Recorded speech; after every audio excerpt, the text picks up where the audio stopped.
नमस्कार दोस्तों, मैं सौरभ आपका स्वागत करता हूं अपने YouTube चैनल सानिध्य ब्लॉग में। आशा करता हूं आप लोग खुश होंगे, स्वस्थ होंगे और मस्त होंगे। दोस्तों, आज के वीडियो में हम लोग बात करने वाले हैं राम जन्मभूमि के बारे में।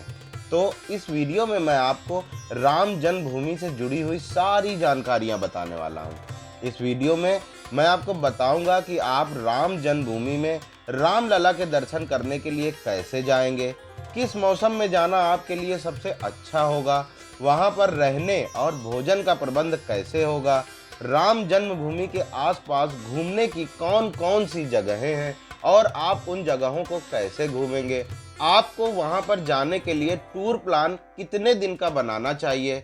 दोस्तों, वीडियो को पूरा देखिएगा, वीडियो स्किप करके कहीं भी मत जाइएगा, क्योंकि मैं वीडियो के लास्ट में आपको यह भी बताऊंगा कि आपका रामलला के दर्शन करने, वहां पर रहने, भोजन इत्यादि में कुल कितना खर्च आएगा। तो जल्दी से वीडियो को लाइक कर दीजिए, अपने दोस्तों के साथ शेयर कर दीजिए और यदि चैनल पर नए हो तो चैनल को सब्सक्राइब करके बेल आइकन को दबा दीजिए। तो चलिए वीडियो को शुरू करते हैं। तब तक आप लोग कमेंट बॉक्स में जय श्री राम लिखिए।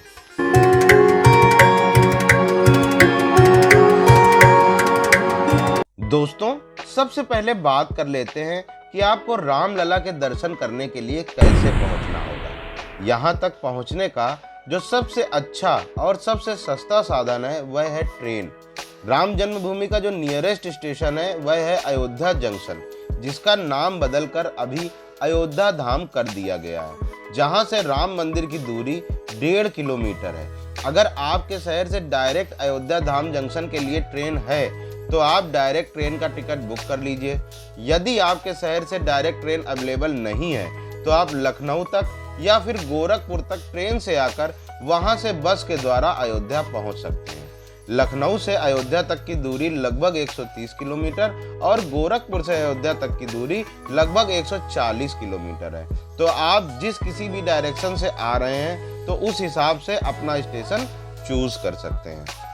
दोस्तों, आप अयोध्या धाम बस के द्वारा भी पहुंच सकते हैं। दिल्ली, मेरठ, आगरा आदि शहरों से अयोध्या के लिए डायरेक्ट बसें चलती हैं, तो आप बस के द्वारा भी आसानी से अयोध्या पहुंच सकते हैं। इसके साथ ही अगर आप फ्लाइट से यहाँ पर आना चाहते हैं तो अयोध्या में ही एक इंटरनेशनल एयरपोर्ट है जिसका नाम है महर्षि वाल्मीकि इंटरनेशनल एयरपोर्ट। तो आपके शहर से अगर यहाँ के लिए डायरेक्ट फ्लाइट है तो आप डायरेक्ट फ्लाइट से यहाँ पर आ जाइए, नहीं तो आप लखनऊ तक फ्लाइट से आकर टैक्सी के द्वारा अयोध्या धाम पहुँच सकते हैं। अब दोस्तों, बात कर लेते हैं कि यहाँ पर आने के लिए कौन सा मौसम सबसे बेस्ट रहता है। यहाँ पर आने का जो सबसे बेस्ट मौसम है वह अक्टूबर से मार्च के बीच का है, क्योंकि मार्च से सितंबर तक यहाँ पर भीषण गर्मी पड़ती है, इसलिए यह मौसम अच्छा नहीं रहता।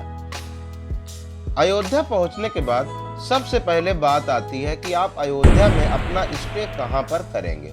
दोस्तों, अयोध्या में बहुत सारे अच्छे होटल और धर्मशालाएं मौजूद हैं। आप स्टेशन से बाहर निकलेंगे तो स्टेशन के बाहर आपको 200 से 300 मीटर के अंदर ही खूब सारी धर्मशालाएं मिल जाएंगी, जहां पर आपको 500 से 600 रुपए में नॉन एसी रूम और 700 से 800 रुपए में एसी रूम मिल जाएगा। स्टेशन के पास में ही खूब सारे होम स्टेज भी हैं, जहां पर आपको 1000 से 1200 रुपए में एसी रूम मिल जाएगा। और अगर आप धर्मशाला या होम स्टे में नहीं रुकना चाहते हैं तो आपको 1500 से 2000 रुपए में एक अच्छे डीलक्स होटल में रूम मिल जाएगा। तो आप इनमें से किसी में भी अपने बजट और सुविधा के अनुसार रूम ले सकते हैं। अपना अगला वीडियो मैं राम मंदिर के पास में स्थित धर्मशालाओं के विषय में बनाऊंगा। साथ ही साथ एक बात आपको और बताता चलूं कि मेरे इस चैनल का उद्देश्य श्रद्धालुओं को सही और ऑथेंटिक जानकारी प्रदान करना है, जिससे कि उनकी मदद हो सके और उनकी यात्रा आसान बन सके। इसलिए बिना किसी तथ्यों को जाने फालतू की जानकारी मेरे वीडियो में आपको कभी नहीं मिलेगी। तो अगर आपने मेरे चैनल को अभी तक सब्सक्राइब नहीं किया है तो मेरे चैनल को सब्सक्राइब कर लीजिएगा, जिससे कि उस वीडियो की नोटिफिकेशन भी आप तक पहुंच जाए।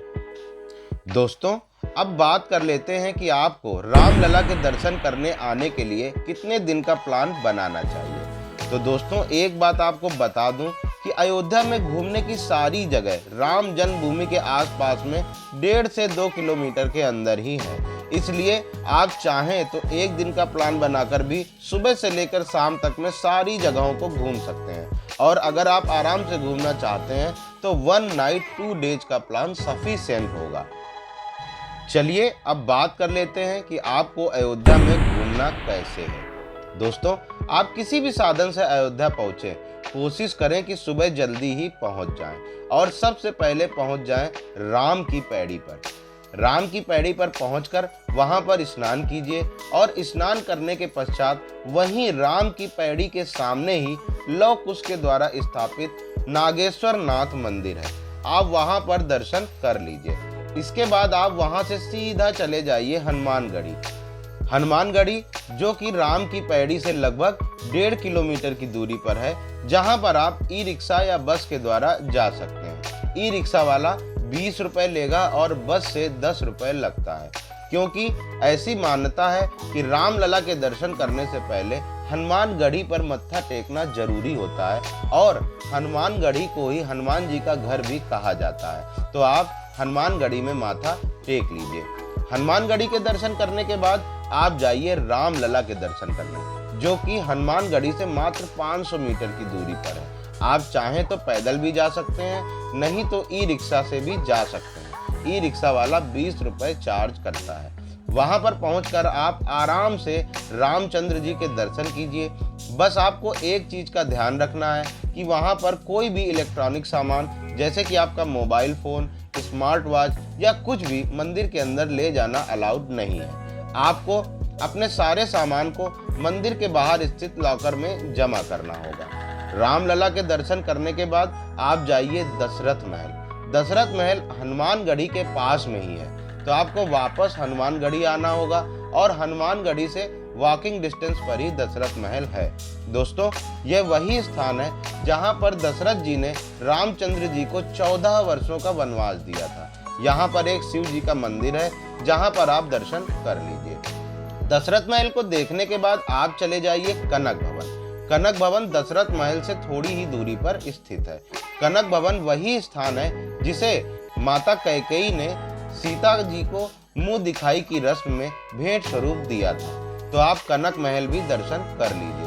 कनक महल के दर्शन करने के बाद आप चले जाइए मणि पर्वत। मणि पर्वत राम मंदिर से लगभग 4 किलोमीटर की दूरी पर है, जहां पर आपको ई रिक्शा बुक करके ही जाना पड़ेगा।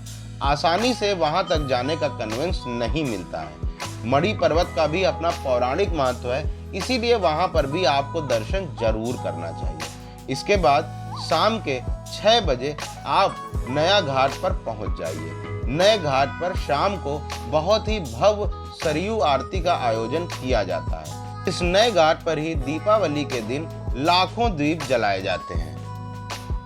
सरयू के तट पर आसपास के बहुत सारे लोग अपने बच्चों का मुंडन संस्कार करने के लिए भी आते हैं। इस तरीके से आप राम जन्मभूमि के आसपास की सभी जगहों को एक्सप्लोर कर लेंगे।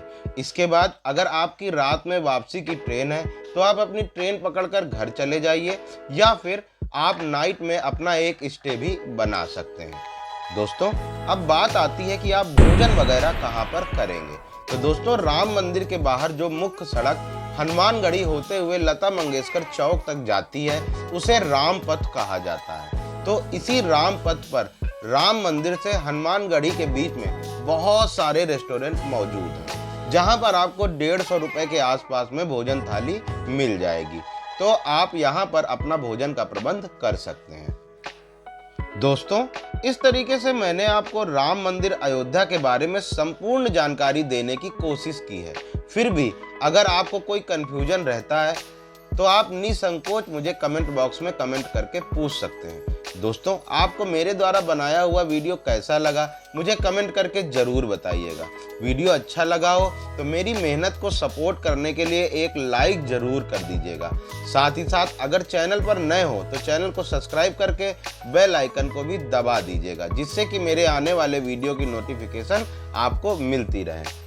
मेरी यात्रा के अपडेट्स पाने के लिए मेरी इंस्टाग्राम आईडी ऑफिशियल सानिध्य 2023 पर मुझे फॉलो भी कर लीजिए। लिंक मैं डिस्क्रिप्शन बॉक्स में डाल दूंगा। इसी के साथ मैं लेता हूं आपसे विदा। मिलता हूँ किसी अगले वीडियो में, तब तक के लिए खुश रहिए और मस्त रहिए। जय श्री राम।